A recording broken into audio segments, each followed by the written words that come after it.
In my past life, my sister Summer got her wish and married into a wealthy family. Turns out her millionaire husband was never home. She couldn't resist temptation, had an affair that was caught on camera, contracted HIV, and ended up with nothing after the divorce. Meanwhile, I married Blake Whitlock, a Triple Crown winning actor. After the wedding, Blake adored me. We became the most famous model couple in the entertainment industry. Consumed by jealousy, Summer killed me, and we both went back in time to the day of the marriage arrangement. This time, she beat me to it and told Dad she wanted to marry the actor. I just smiled. Summer apparently didn't like the heavenly life of a husband who was never around but gave her a 10 million allowance every month. My dad wanted Summer and me to each choose one of the guys for a family-arranged marriage. Summer glanced at Xavier Bentley's photo with disdain. Then she picked up Blake Whitlock's photo, sweet-talking my dad. Daddy, I choose to marry him. Afterward, Summer shoved Xavier's photo into my hands. Sis, I'll let you have this top dog in NYC. You deserve the very best. No need to thank me. It's what sisters do. My mom frowned, anxiously trying to stop her. Summer, no way. Xavier Bentley is who your father and I chose for you. He's young and made the Forbes list on his own. You can't give him to your sister? Only you are a match for him. Our family and the Bentleys were old friends. Grandma had arranged a marriage agreement between us when she was alive. Since we were kids, my mom constantly had Summer and Xavier spend time together to build a relationship. Summer whispered something to my mom, and my mom asked in surprise, "Are you sure?" She blinked her watery eyes, begging my mom, "Mommy, you love me the most. Promise me." Blake Whitlock is a freaking award-winning actor. It's fine.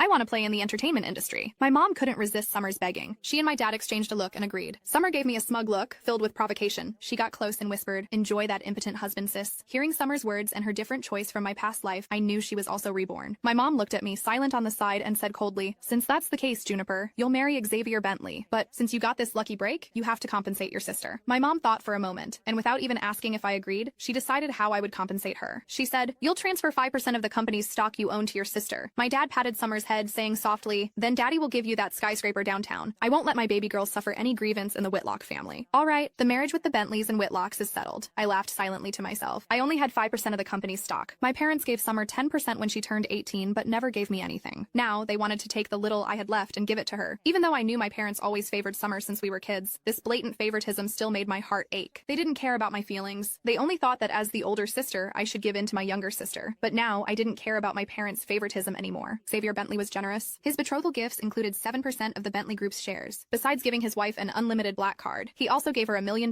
monthly allowance. This time, Summer insisted on choosing Blake Whitlock and throwing Xavier Bentley at me. I laughed. Summer didn't like the heavenly life of a husband who was never home but gave her plenty of money. She wanted to switch our happy lives. My pleasure, Xavier and I met once, and then we quickly got married. On the night we got our marriage license, I packed my bags and moved into Xavier's house. He lived on the top floor of a building in downtown NYC. I leaned against the floor-to-ceiling windows in a silk nightgown, watching Xavier expertly tie a Windsor knot. He was flying overseas tonight for a project, on our wedding night, and he wasn't sure when he'd be back. We both silently avoided mentioning a wedding ceremony. Xavier was aloof and noble. He looked at me with his deep eyes, his voice magnetic and clear.